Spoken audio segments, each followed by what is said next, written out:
guys, so welcome to the day 4 Boxing Day test review. And today was a day of fluctuations, to be honest. Like sometimes it felt like India were on top, then at the end of the day, Australia were on top. So overall, if we will go into the details, but overall, if we look at the score at the end of day 4, Australia lead by 333 runs. Still, like the last wicket partnership is still going on between Lan and Boland. Like I think 50 partnership they have done already. So overall, from an Australian perspective, obviously they will like maybe bat 4-5 overs tomorrow, like for half an hour, and maybe they will declare if they are not bowled out by then, and try to stretch the lead as far as possible to completely like make India out of the game, so that India do not even think about chasing.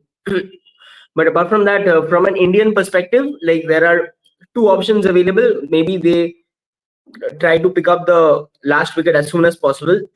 Sorry, then uh, and then like go for the chase, like plan it out accordingly, like maybe follow a GABA like template. But I think this is tougher. This pitch will be a bit tougher on day 5, and or they can just try to bat out for the draw. I mean that requires a different kind of mindset again, because Australia will be like full with closing fielders and stuff. So you need like Pujara type kind of mindset, and I don't know if we have enough players with that mindset to pull out a draw. But I do feel that the pitch is not that bad. I mean India should, if not, I think draw is the highest probability for India right now, standing here. If not, if they do not win the test match and do not lose the test match, obviously. So overall, I think a test going into day 5 is good for the game, and it was a very hard fought test match, to be honest. Like today was a day where Jasprit Bumrah showed us his skills. He picked up 200 plus wickets, and the spell he did to like totally like make the Australian middle order collapse was sensational, to be honest. And Travis Head, Mitchell Marsh, everyone. So at that point of time, around 91 for 6, it was looking like India maybe can chase 230 or even lesser than that. And then India would definitely be in the driver's seat for the win tomorrow. But however, Jaiswal dropped 2 or 3 catches, and then overall the lead kind of stretched for the Aussies. Cummins and Labuschagne partnership was, I think, the clincher of was the main turning point of today's day's play of the day, like kind of belonging to Australia more than India. So, however, I mean, like we look forward to tomorrow. Like all 3 results are possible, but draw is definitely a probability, I feel. So, Pranav, so your thoughts on today, how it all panned out, and yeah, go ahead. Yeah, I mean, I honestly didn't expect India to be firing all cylinders on the bowling front. I just thought Australia will bat for another 60 overs and declare. But um, what's interesting is how uh, that that 91 for 6 played in Australia's minds.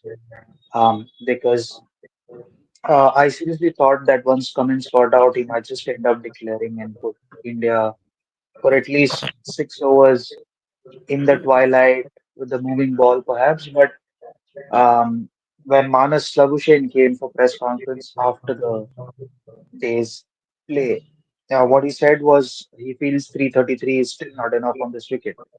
So I think the Nitish Kumar Reddy Washington Sundar partnership plays on Australia's minds that India has batting depth and any sort of run platform or run base that they give them, it'll hurt back Australia. So if Australia had declared with 275 as the target and assume that India would have just lost one wicket for say 30 runs overnight or even 20 runs overnight, you're looking at 250 runs for about 90 overs to be played tomorrow. And then the roller effect obviously comes into the picture. So probably that's what plays in Australia's minds, and that's why they declared. And it also backfired India a bit that they chose batting depth over bowling depth. They could have easily played another bowler for Shubman Gill, but they opted for a batter who can bowl a bit of off spin because I can still never understand why Rohit didn't trust Washington Sundar with the ball a bit more than what he did today. So not taking catches obviously hurts, but then not having enough bowlers to bowl those dot balls, which creates more pressure because Bumrah bowled 9 spells today and he visibly looked very tired. with that second new ball. So yeah, I mean, I would be surprised if Australia declare overnight. They say, look, 333 runs. If you have the guts, go for the chase or play for the draw. I think that could be another possibility where they decide, okay, let's declare overnight because I don't think these two will last those overcast conditions in the morning. Where the ball will do a little bit, not too much, but a little bit. Because if these two bat, then Australia will use a roller so that these two can bat a bit.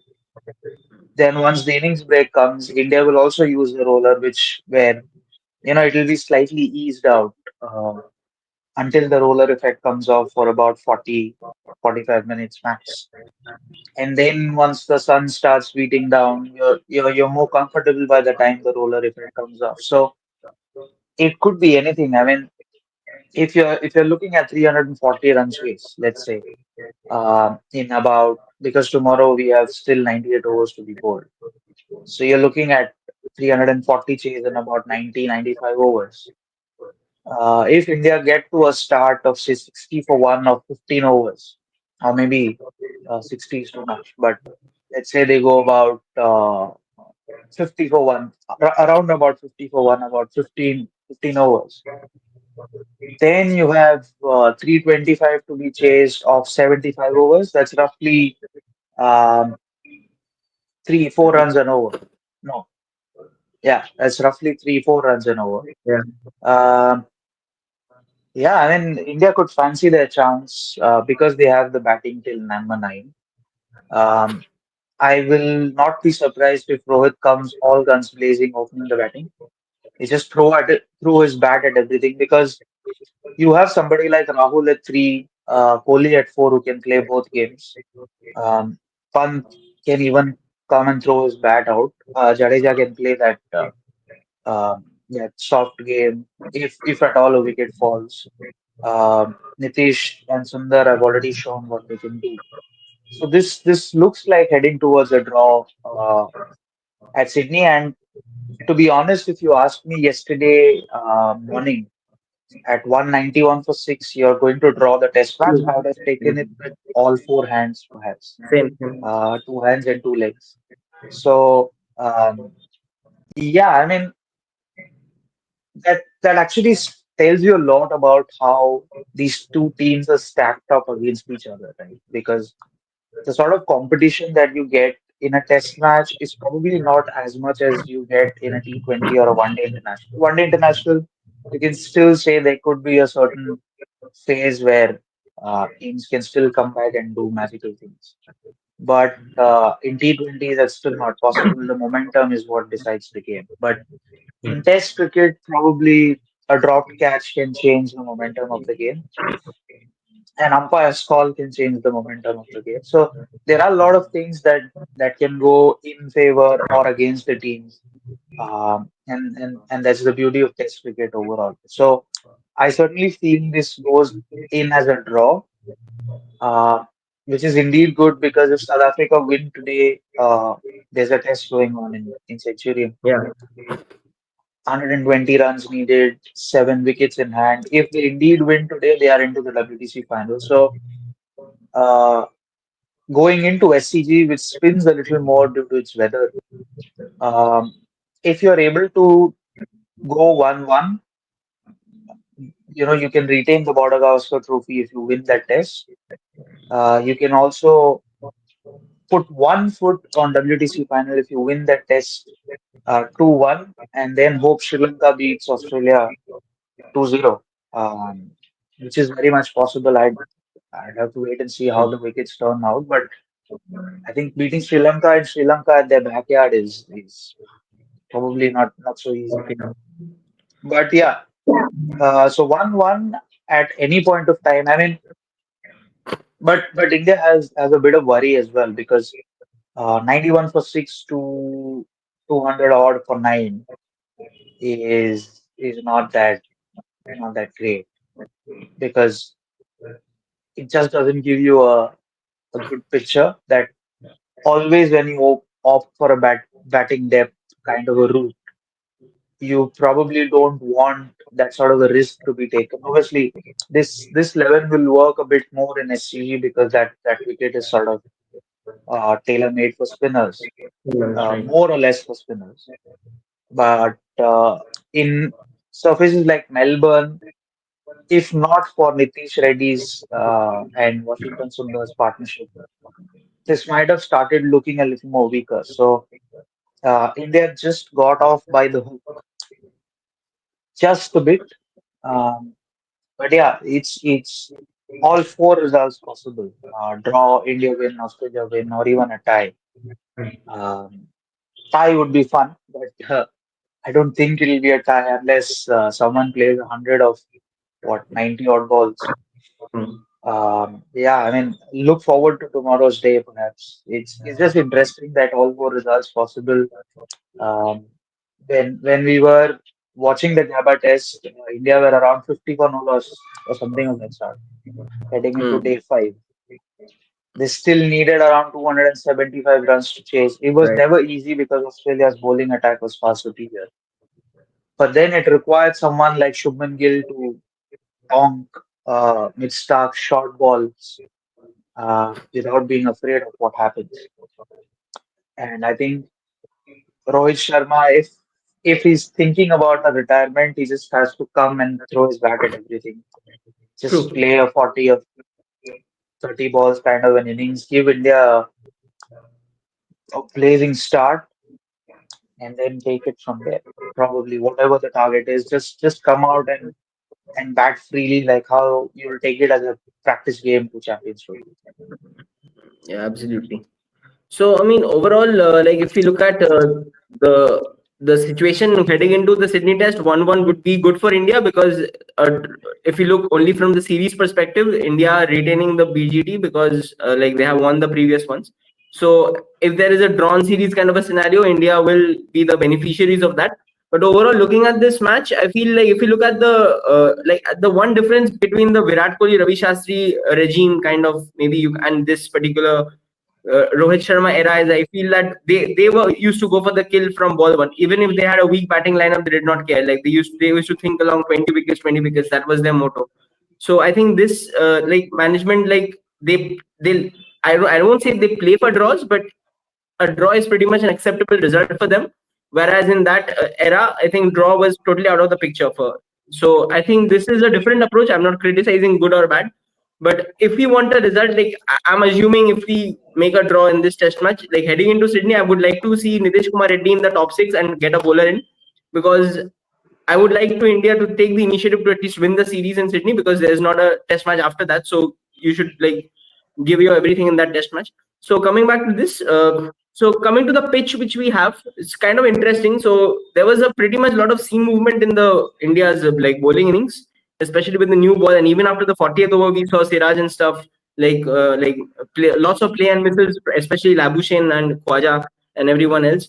So even the last stages like 60 70 overs old, when the ball was even then there was a lot of seam movement, a little bit of up and down was also there, but it did not look like too much of up and down. That gives me hope that a draw is possible, and also depends on how much Australia bat tomorrow morning.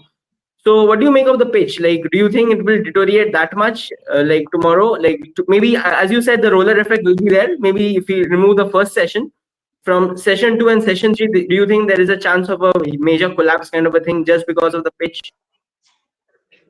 No, I mean the wicket is still good to bat on because if Scott Boland can bat 100 overs, True, that's true. sorry, 100 balls, 100 then balls, yeah. it's still a good pitch. It's not. You can see a couple of cracks. You can see certain balls jagging off a length, but if you see off the new ball, um, probably you can survive. I mean, uh, that's the problem, right? If it's about mindset, if India are looking at a draw, then they'll end up losing the test. The mindset should be to, I'm not saying go for the chase, but the mindset should be to play the situation and not the target. Because True.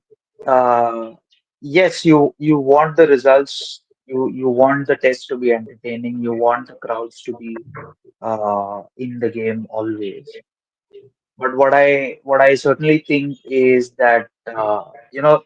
since the last 2 days, the average scores have proved themselves. Hmm. So on day three, the average score was, I think, 241 for four. Um, Some. so it was 198 for four due to the truncated day. Today it's 213 for seven, so it has lived up to its 213 for eight. It has lived up to its expectations. 213. I think they scored 228. Yeah, so 238 for 9 runs. So that's certainly up to the expectation. We certainly saw the average scores for day five. It's 222 for seven. Assuming that Australia will bat and they lose the final wicket, that's like 2 or 250 for six. Assuming India lose a couple of wickets in a flurry, and then so it's not a very difficult wicket. Obviously, Nathan Lyon will be in play to the right-handers from around the wicket. But I think one thing that I noticed is how Mitch Stark is not 100% True that. on the field because he is holding his hip. Although Scott Boland confirmed that he should be fine, but um, what I am trying to say here is that there was no second run, but he struggled to get back after coming down the pitch. I think being a fast bowler, getting down to the other end should not be a very big problem. So that might also play a bit of a role in Australia's defensive thinking. That you know three is not enough on this wicket. It's sort of batting time for Australia. They have to decide how many overs do they have to get 10 wickets, considering India's batting until number 8, or even number 9 if you consider Akashdeep, and 10 if you consider Jasprit Bumrah. I mean, all 10 can hold their bat. I'm not saying they can hit fours or hit a ton or whatever, but all 10 can hold their bats.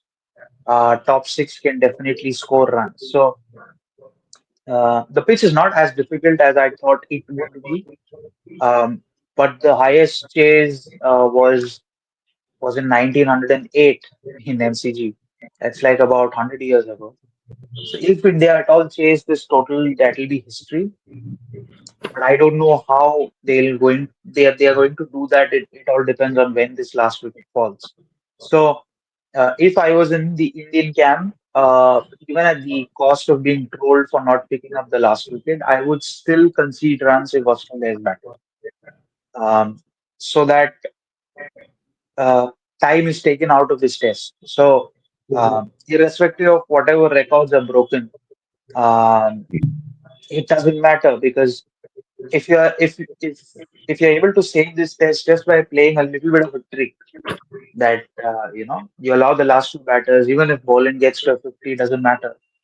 Um, it's just that these two will take time to score runs if at all Australia bats. True. If they bat, um, allow them to score enough runs. I mean, forget about what's the result of this test. Allow them to score runs. If they play out the first session, then it's surely heading for a draw because you can't pick, assuming Australia don't declare, you can't pick 10 wickets in about 60 overs. I know funny things have happened, but this is not that sort of a wicket where you can just Yeah. bowl random stuff and pick wickets. India have to be wary of the new ball. But once you see off that sort of a new ball spell, it should be pretty comfortable. I think India can use this time to get their out of form batters back into form. Um, Imagine Rohit going into SCG as a 50 behind him. That will give him a lot of confidence. So Yeah. they could think of that from that aspect. Yeah, I mean, fair enough. So, let's see what happens tomorrow. So, do let us know your what do you think about India? Like, when did India lose the momentum? 91 for six. It was pretty much India's game. I mean, we did not think about that yesterday, but Bumrah did some magical things. So, do let us know your thoughts in the comments. What do you prefer? Do you prefer batting depth or do you prefer bowling depth? So that's a very interesting question. We can pick it up in the preview of SCG test as well. So overall, interesting day, exciting day tomorrow. But day five test match is hardly seen these days. And as Pranav said, all four results are possible. So we will again come back tomorrow for the day 5 review, hopefully with some thrilling action, exciting finish. Who knows? Test cricket is beautiful. So yeah, thanks all for watching. Bye.